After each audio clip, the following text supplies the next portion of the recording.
Welcome back to Amita's kitchen and lifestyle. ಸ್ನೇಹಿತರೆ, ಇವತ್ತು ನಾನು ಗೋಧಿ ಹಿಟ್ಟಿಗೆ ಬೆಲ್ಲವನ್ನು ಉಪಯೋಗಿಸಿಕೊಂಡು ಒಂದು ಬರ್ಫಿ ಮಾಡ್ತಾ ಇದ್ದೇನೆ. ಇದು ಮಕ್ಕಳಿಂದ ಹಿಡಿದು ಪ್ರಾಯದವರ ತನಕ ತಿನ್ನುವಂತಹ ಒಂದು ಆರೋಗ್ಯದಾಯಕ ಮತ್ತು ರುಚಿಕರವಾದ ಒಂದು ಸ್ವೀಟ್ ಅಂತ ಹೇಳ್ಬೋದು. ಸ್ನೇಹಿತರೆ, ಈ ರೆಸಿಪಿ ನಿಮಗೆ ಇಷ್ಟ ಆದರೆ ಪ್ಲೀಸ್ ಒಂದು ಲೈಕ್ ಮಾಡಿ. ಲೈಕ್ ಮಾಡಿದರೆ ಹಾಗೆ ನಿಮ್ಮ ಫ್ಯಾಮಿಲಿ ಫ್ರೆಂಡ್ಸ್ಗಳಿಗೆಲ್ಲ ಶೇರ್ ಮಾಡಿ. ಚಾನಲ್ಗೆ ಯಾರಾದರೂ ಹೊಸಬರಿದ್ದರೆ ಪ್ಲೀಸ್ ಸಬ್ಸ್ಕ್ರೈಬ್ ಮಾಡಿಕೊಂಡು ಚಾನಲನ್ನು ನೋಡಿ. ಹಾಗಾದರೆ ಬನ್ನಿ ಸ್ನೇಹಿತರೆ, ಅಮಿತಾಸ್ ಕಿಚನ್ಗೆ ಹೋಗುವ ರೆಸಿಪಿ ನೋಡಿಕೊಂಡು ಬರುವ. ಗೋಧಿ ಬರ್ಫಿಗೆ ಬೇಕಾಗುವ ಸಾಮಗ್ರಿ: 2 ಕಪ್ಪಿನಷ್ಟು ಗೋಧಿ ಹುಡಿ ತಗೊಂಡಿದ್ದೇನೆ ಇಲ್ಲಿ. ಹಾಗೆ 1 ಕಪ್ಪಿನಷ್ಟು ತುಪ್ಪ, 1 ಕಪ್ಪಿನಷ್ಟು ಬೆಲ್ಲ, ಹಾಗೆ ನಟ್ಸ್. ನಾನಿಲ್ಲಿ ಗೇರು ಬೀಜ ತಗೊಂಡಿದ್ದೇನೆ, ನೀವು ಡ್ರೈ ನಟ್ಸ್ ಯಾವುದು ಬೇಕಾದ್ರೂ ತಗೊಳ್ಬೋದು. ಹಾಗೆ ಏಲಕ್ಕಿ ಪೌಡ್ರು. ಬನ್ನಿ ಇದನ್ನು ಯಾವ ರೀತಿ ಮಾಡೋದಂತ ನೋಡಿಕೊಂಡು ಬರುವ. ಮೊದಲೇ ಟ್ರೇಗೆ ತುಪ್ಪ ಹಚ್ಚಿ ಇಟ್ಕೊಂಡ್ರೆ ಆಯ್ತು.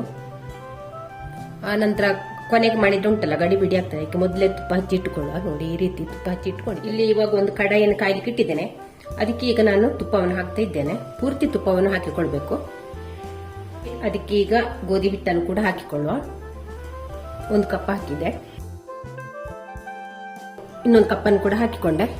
ಅನಂತರ ಬೆಂಕಿಯನ್ನು ಸಿಮ್ಮಲ್ಲಿ ಇಟ್ಟುಕೊಳ್ಬೇಕು. ಸಿಮ್ಮಿಗಿಂತ ಒಂದು ಸ್ವಲ್ಪ ಜಾಸ್ತಿ ಇಟ್ಟುಕೊಂಡ್ರೆ ಆಯ್ತು. ಆನಂತರ ಇದನ್ನು ಫ್ರೈ ಮಾಡಿಕೊಳ್ಬೇಕು.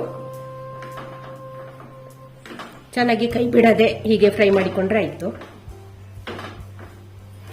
ನೋಡಿ, ತುಪ್ಪವನ್ನೆಲ್ಲ ಈ ಗೋಧಿ ಹಿಟ್ಟು ಹೀರ್ಕೊಂಡಿದೆ. ಆನಂತರ ನಿಧಾನಕ್ಕೆ ಹೀರಿಕೊಂಡ ಗೋಧಿ ಹಿಟ್ಟು ಒಂದು ಸ್ವಲ್ಪ ನೀರಾಗ್ತದೆ. ಇವಾಗ ನಾನು ಇದ್ರ ಜೊತೆಯಲ್ಲಿ ಗೇರು ಬೀಜವನ್ನು ಕೂಡ ಹಾಕ್ತಿದ್ದೇನೆ. ಅಂದ್ರೆ ಈ ಗೋಧಿ ಹಿಟ್ಟು ಫ್ರೈ ಆಗುವಾಗ ಈ ಗೇರು ಬೀಜ ಕೂಡ ಚೆನ್ನಾಗಿ ಫ್ರೈ ಆಗ್ತದೆ. ಹಾಗೆ ಸಪರೇಟ್ ಆಗಿ ಫ್ರೈ ಮಾಡಬೇಕು ಅಂತ ಏನಿಲ್ಲ. ಇದು ಸ್ವಲ್ಪ ನೀರಾಗಿದೆ ನೋಡಿ.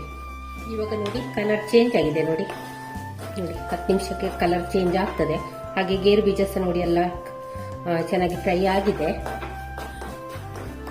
ನೋಡಿ, ಕಲರ್ ಪೂರ್ತಿ ಚೇಂಜ್ ಆಗಿದೆ. ಹಾಗೆ ಈಗ ಗೇರು ಬೀಜ ನೋಡಿ ಚೆನ್ನಾಗಿ ಫ್ರೈ ಆಗಿದೆ, ಎಲ್ಲ ಬ್ರೌನ್ ಕಲರ್ ಆಗಿದೆ. ಹಾಗೆ ನಾವು ಹಾಕಿದ ಗೋಧಿ ಹಿಟ್ಟು ಕೂಡ ಒಂದು ಸ್ವಲ್ಪ ಲೈಟ್ ಬ್ರೌನ್ಗೆ ಬಂದಿದೆ. ನೋಡಿ, ಇಷ್ಟಾದ್ರೆ ಸಾಕು. ಈಗ ನಾನಿಲ್ಲಿ ಸ್ಟವ್ ಆಫ್ ಮಾಡ್ತಾ ಇದ್ದೇನೆ.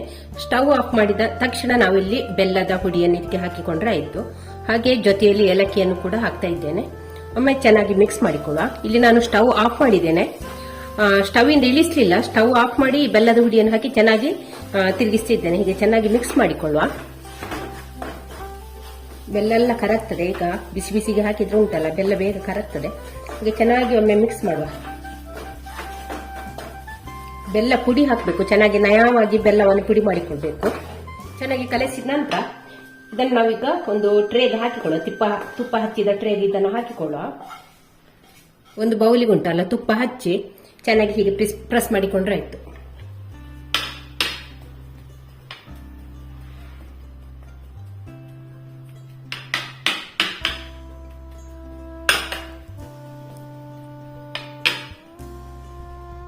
ನೋಡಿ, ಗೋಧಿ ಹಿಟ್ಟನ್ನೆಲ್ಲ ತಟ್ಟಿ ಲೆವೆಲ್ ಮಾಡಿಕೊಂಡಾಯ್ತು.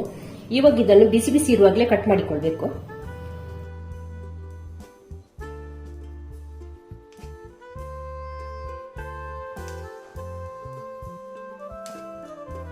ಸ್ನೇಹಿತರೆ, ಈ ರೆಸಿಪಿಯನ್ನು ಇಲ್ಲಿಗೆ ಮುಗಿಸುವ. ನಾಳೆ ಹೊಸ ವ್ಲಾಗ್ ಅಥವಾ ರೆಸಿಪಿಯೊಂದಿಗೆ ಸಿಗೋಣ. ಅಲ್ಲಿವರೆಗೆ take care, bye bye. Thank you ಸ್ನೇಹಿತರೆ. ಇವಾಗ ನಮ್ಮ ಬರ್ಫಿ ಪೂರ್ತಿ ತಣ್ಣಗಾಗಿದೆ. ತುಂಬಾ ಸಾಫ್ಟ್ ಇದ್ದ ಕಾರಣ ಉಂಟಲ್ಲ, ಇದನ್ನು ನಾವು ತುಂಬಾ ನಿಧಾನಕ್ಕೆ ಹುಷಾರಾಗಿ ತಕೊಳ್ಬೇಕಾಗ್ತದೆ. ಇಲ್ಲ ಇದ್ರೆ ಪುಡಿ ಆಗೋ ಚಾನ್ಸಸ್ ಜಾಸ್ತಿ ಇರ್ತದೆ.